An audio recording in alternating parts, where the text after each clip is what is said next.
Nous écoutons la catéchèse du pape François à Rome le 13 octobre 2021, précédée de la lecture d'un passage de la lettre de Saint Paul aux Galates, chapitre 5, versets 1 et verset 13. C'est pour que nous soyons libres que le Christ nous a libérés, alors tenez bon, ne vous mettez pas de nouveau sous le joug de l'esclavage. Vous avez été appelés à la liberté. C'est la parole du pape maintenant.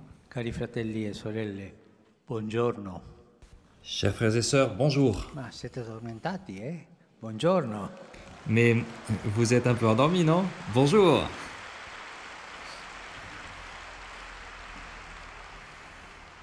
Nel nostro itinerario di catechesi sulla lettera ai Galati, dans notre itinéraire de catéchèse sur la lettre aux Galates, nous avons pu nous focaliser sur ce que saint Paul considère comme le noyau central de la liberté.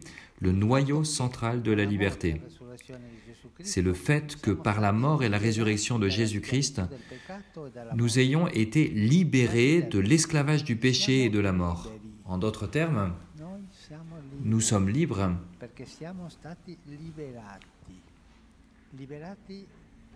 Si nous sommes libres, c'est que nous avons été libérés.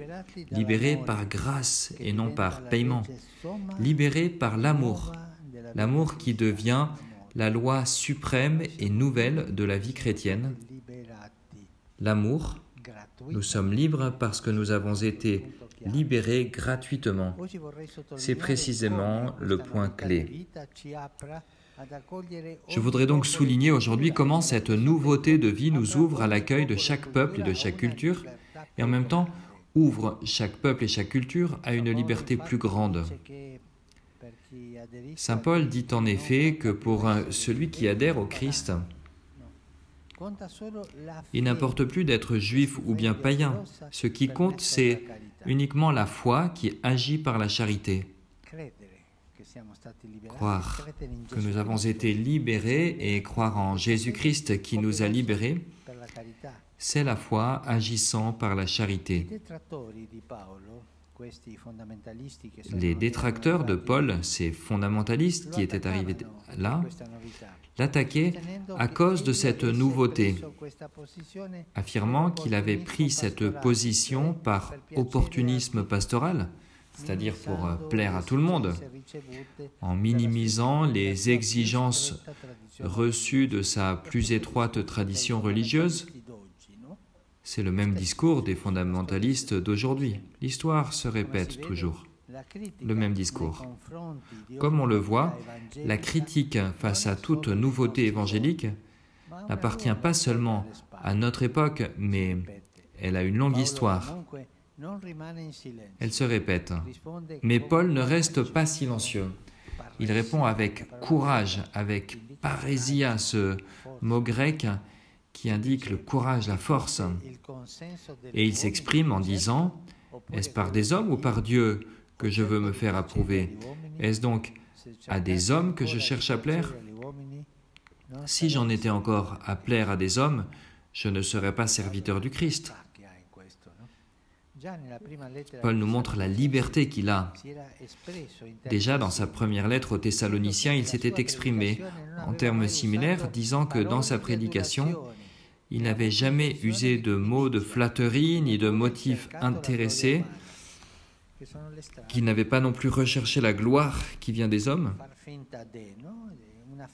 Tout cela sont des manières de faire semblant, une foi qui n'est pas la foi, qui est la mondanité.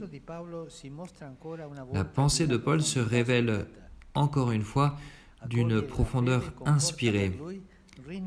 Accepter la foi veut dire pour lui de renoncer non pas au cœur des cultures et des traditions, mais seulement à ce qui fait obstacle à la nouveauté et à la pureté de l'Évangile.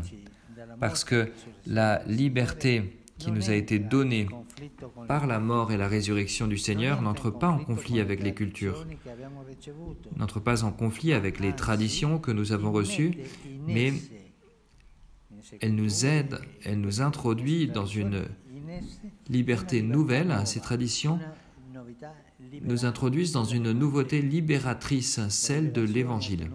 Plutôt, la mort et la résurrection nous introduisent dans cette nouveauté libératrice, celle de l'Évangile.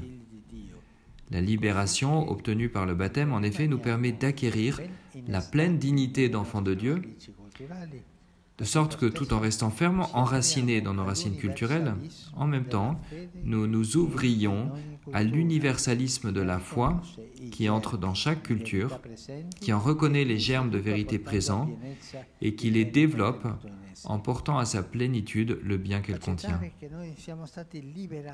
Accepter que nous avons été libérés par le Christ, par sa mort, sa passion, sa résurrection, c'est accepter et apporter la plénitude même aux différentes traditions de chaque peuple, la vraie plénitude. Dans l'appel à la liberté, nous découvrons le vrai sens de l'inculturation de l'Évangile. Quel est ce vrai sens? Le vrai sens de l'inculturation de l'Évangile, c'est que l'Évangile prend la culture dans laquelle il est et on parle du Christ dans cette culture. Quel est le vrai sens de cette inculturation? C'est d'être capable d'annoncer la bonne nouvelle du Christ Sauveur tout en respectant ce qui est bon et vrai dans les cultures. Ça n'est pas facile.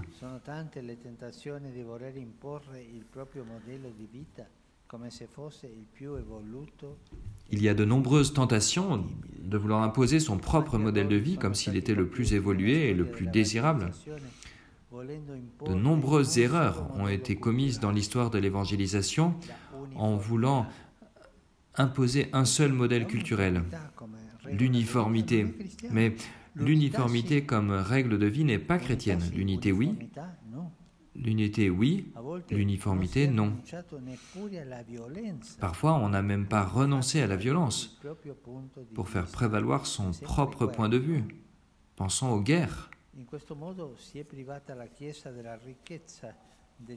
De cette manière, on a privé l'Église de la richesse de nombreuses expressions locales qui portent en elles les traditions culturelles de peuples entiers. Mais c'est exactement le contraire de la liberté chrétienne. Par exemple, je me souviens du moment où s'est établie la manière de faire l'apostolat en Chine avec le père Ricci, ou en Inde avec le père Denobini. Certains disaient « non, ce n'est pas chrétien ». Mais si, c'est chrétien, c'est dans la culture du peuple. En définitive, la vision de la liberté de Paul est éclairée et enrichie par le mystère du Christ qui, dans son incarnation, comme le rappelle le Concile Vatican II, s'est uni d'une certaine manière à tout homme. Cela veut dire que ça n'est pas uniforme, il y a une variété, mais une variété unie. D'où le devoir de respecter l'origine culturelle de chaque personne en la plaçant dans un espace de liberté qui ne soit limité par aucune imposition dictée par une seule culture prédominante. Voilà le sens de nous dire catholiques, de parler de l'Église catholique. Il ne s'agit pas d'une dénomination sociologique pour nous distinguer des autres chrétiens. Catholique est un adjectif qui signifie universel. La catholicité, l'universalité, l'Église universelle, l'Église catholique.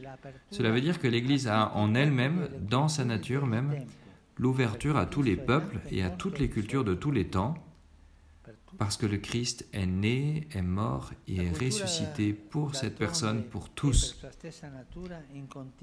La culture, par ailleurs, est dans sa nature même en constante transformation. Pensons par exemple à la manière dont nous sommes appelés à proclamer l'Évangile en ce moment précis historique de grands changements culturels où une technologie toujours plus avancée semble avoir la suprématie. Si nous prétendions parler de la foi comme on le faisait dans les siècles passés, nous risquerions de ne plus être compris par les nouvelles générations. La liberté de la foi chrétienne, la liberté chrétienne, n'indique pas une vision statique de la vie et de la culture, mais une vision dynamique aussi de la tradition. La tradition qui grandit, mais toujours avec sa même nature. Ne prétendons donc pas d'être en possession de la pleine liberté. Nous avons reçu un don à garder. Il s'agit plutôt d'une liberté qui demande à chacun d'entre nous d'être en marche constamment, d'être orienté vers sa propre plénitude. C'est la condition des pèlerins, c'est l'état des voyageurs dans un exode continu, libérés de l'esclavage pour marcher vers la plénitude de la liberté. Voilà le grand don que nous a fait Jésus-Christ. Le Seigneur nous a libérés de l'esclavage gratuitement et il nous a mis sur le chemin pour marcher en toute liberté. Merci.